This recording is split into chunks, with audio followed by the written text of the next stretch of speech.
Hello friend, welcome to Ila family blog. કેમ છો? I hope તમે બધા મજામાં હશો.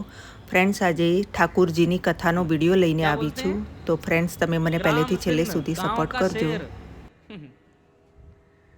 तो कभी कभी म्यूनसिपालिटी वाले उनको पकड़ लेते हैं, लेकिन अगर किसी ग्राम सिन्न के गले में फंदा बंधा हो उसको छोड़ देते हैं, बोले कि ये किसी का पालतू है, इसको छोड़ दो।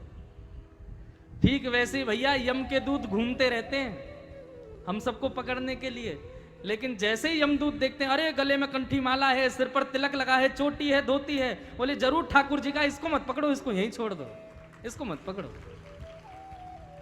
इसलिए भैया दोनों तरफ से अपना कल्याण होगा। हम हिंदू राष्ट्र के भी हो जाएंगे, तिलक आदि लगाएंगे तो, और आध्यात्मिक स्तर पर भी ठाकुर जी के हो जाएंगे। अपने स्वरूप को सत्संगी बनाओ। जब अंग्रेज नहीं आए थे, मुगल नहीं आए थे, उससे पहले हमारे भारत में सब धोती पहनते थे, उससे पहले सब तिलक लगाते थे। आपने कभी सीरियल में देखा राक्षस, रावण, कंस, ये सब भी तिलक लगाते थे, ये भी बिना तिलक के नहीं रहते थे। तो हम क्यों छोड़ देते हैं? इसलिए भैया तिलक जरूर लगाओ, कंठी जरूर पहनो, अपने आचरण को, स्वभाव को, खान पान को सुधारने का प्रयास करो। मन आपका अपने आप एकाग्र हो जाएगा।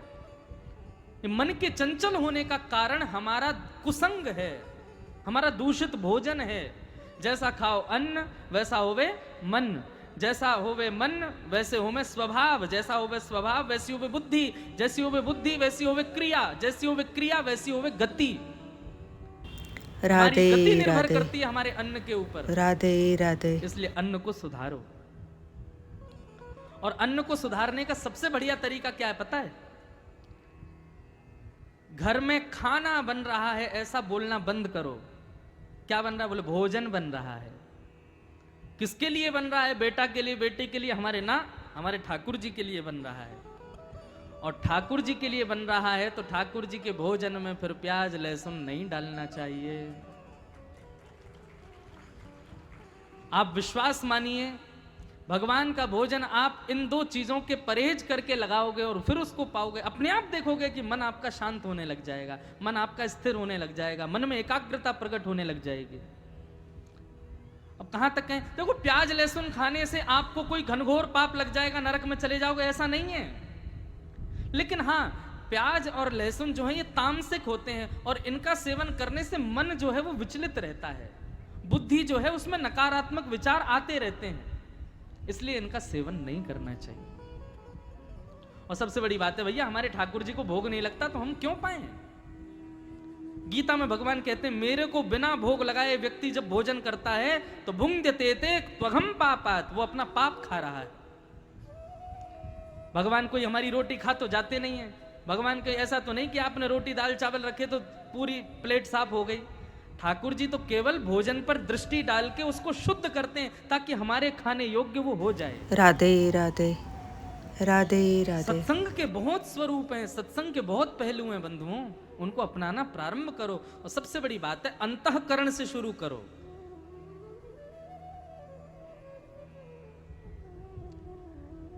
मां, इंद्रियों को दोष मत दो, मन को सुधारो।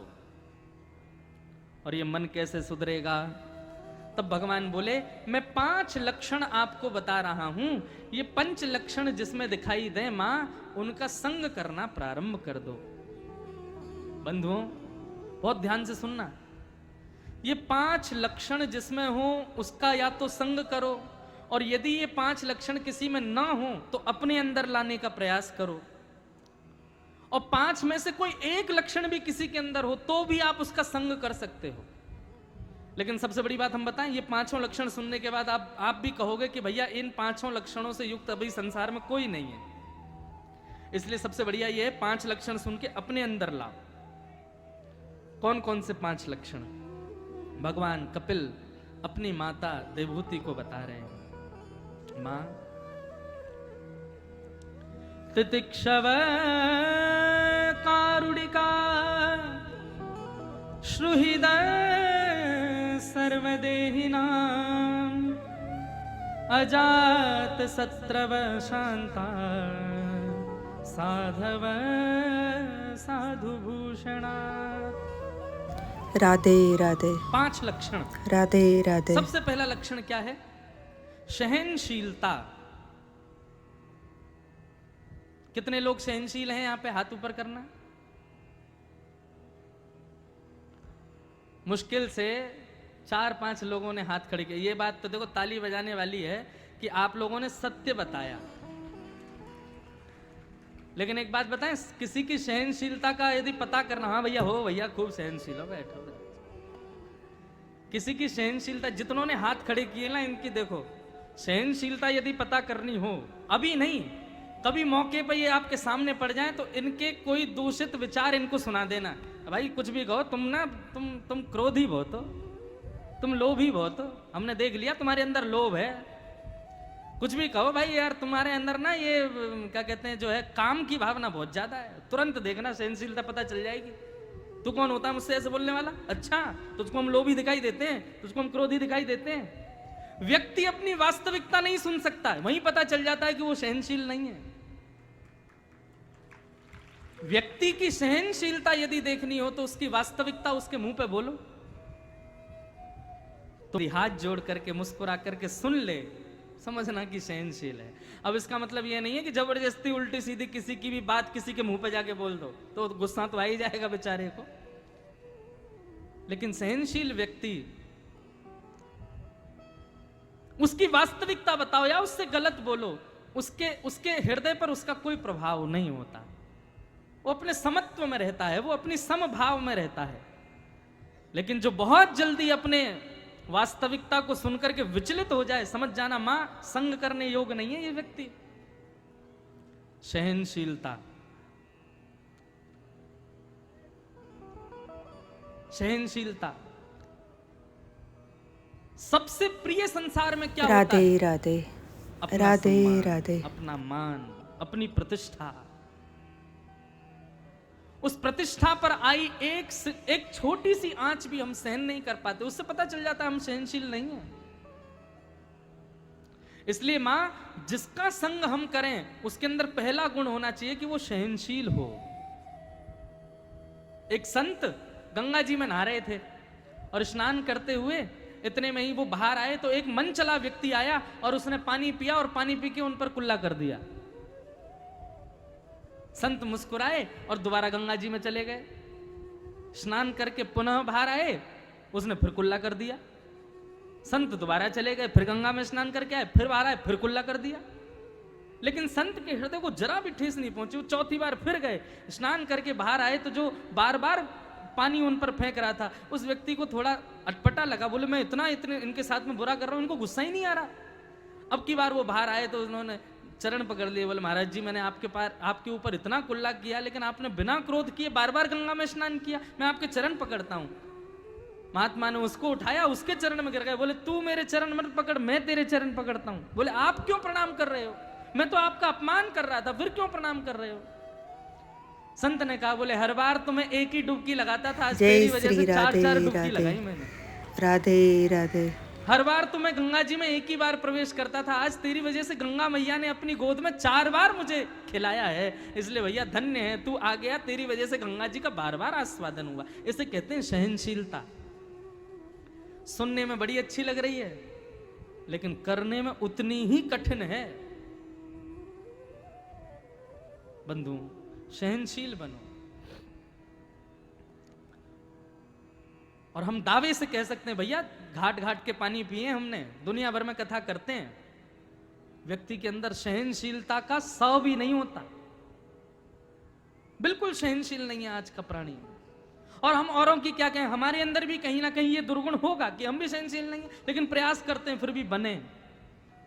अब आपको क्या लगता है, हजारों लोग कथा सुनते हैं, सब प्रेमी करते हैं? कई लोगों के खत आते हैं, उसमें खूब बढ़िया बढ़िया प्रेमी बातें भी होती हैं। महाराज जी आप कथा ऐसी करते हो, आप तो यूं बोलते हो, आप तो ऐसे कर देते हो, आप तो बार बार अपने बालों पे हाथ फेरते हो। लोग बाग बुराई भी करते हैं तो सहन करना पड़ता है। जरूरी थोड़ी है हजारों लोग सब प्रेम करने वाले ही आते हैं कथा में, 2-4 लोग ऐसे भी आते हैं।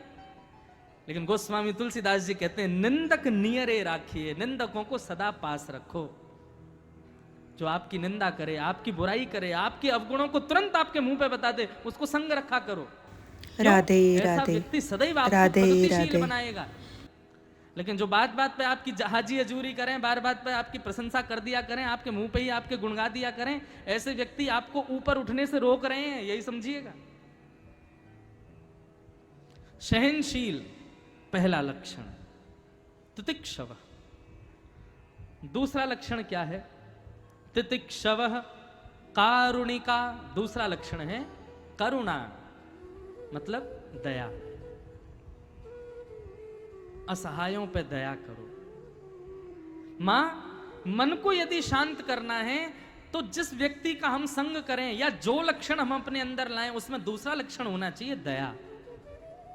सब पे दया करो। बंधुओं, एक बात बताएं, दया का जन्म होता है क्षमा से। जो व्यक्ति क्षमाशील है वो व्यक्ति दयालु होगा, लेकिन जिसमें क्षमा का गुण नहीं है ना, वो कभी दयालु नहीं हो सकता। कोई बड़े से बड़ा अपराध कर दे आपके साथ, आप उसकी बुद्धि पर दया खाओ। कोई बहुत बड़ा दुष्कृत्य कर दे, आप तब भी उस पर दया करो। बोले हमें दया आ रही है इसकी बुद्धि के ऊपर, हमें दया आ रही है इसके ऊपर, बेचारा कितना संकीर्ण सोच का है। दया, क्षमा करो सबको। क्षमा से दया अपने आप आती है। आपको एक बात बताएं, कई लोग मेरे से प्रश्न करते हैं, महाराज जी आप कहते हैं क्षमा किया करो सबको, लेकिन कोई इतना बड़ा अपराध कर दे कि जिस पर क्षमा नहीं कर सकते, तब हमको क्या करना चाहिए? देखो, लोग कहते हैं कि अपराधी को दंड मिलना चाहिए, बिल्कुल मिलना चाहिए, लेकिन क्षमा, आपको क्या लगता है उससे दंड नहीं मिलता? वह भी एक दंड है। जब आप किसी अपराधी को क्षमा कर देते हैं तो आत्मग्लानि रूपी दंड लगता है उसको अंदर ही अंदर लगता है कि अरे बताओ मैंने इतना बुरा किया, इसने फिर भी क्षमा कर दिया। चलो ये तो थी एक बात, उसको आत्मग्लानि हुई। दूसरी बात, जब आप किसी को क्षमा कर देते हैं अपराध करने के बाद, तो ऐसा नहीं है कि वो व्यक्ति मुक्त हो गया। आपके बदले का जो भाव है वो प्रकृति लेगी उससे।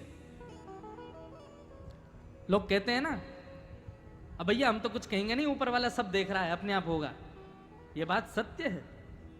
जब आप किसी को क्षमा कर देते हैं तो प्रकृति आपका बदला लेती है उससे, कभी ना कभी तो उसको भोगना पड़ेगा। 4-5 विद्यार्थियों को नाव में बैठा करके गुरुजी नदी पार कर रहे थे, तो एक विद्यार्थी जो था उनमें से उसका मुंडन हुआ था। अब छोटे विद्यार्थी सब, 2-3 विद्यार्थी उसके बाल नहीं थे, तो कभी उसके सिर पर पानी फेंक दें, कभी उसके सिर पर तबला बजा दें, कभी उसके सिर पर हाथ फेर दें। अब वो बेचारा छोटा बालक सहन कर रहा था, उसने कुछ नहीं कहा। जैसे ही किनारे पर नाव पहुंची, गुरुजी सब देख रहे थे कि इसने अभी तक किसी से कुछ कहा नहीं है। जैसे ही किनारे पर नाव पहुंची तो उपद्रवी बालक जो थे वो तुरंत बिना नाव को टिके ही कूद गए नाव में से। आ गया कोना, कूद जाओ। किनारा समझ करके जैसे ही कूदे तो वहां तो दलदल था, इतने इतने दलदल में घुस गए। गुरुजी बचाओ, गुरुजी बचाओ, गुरुजी बचाओ। गुरुजी बोले तुमको पता है ये क्या हुआ?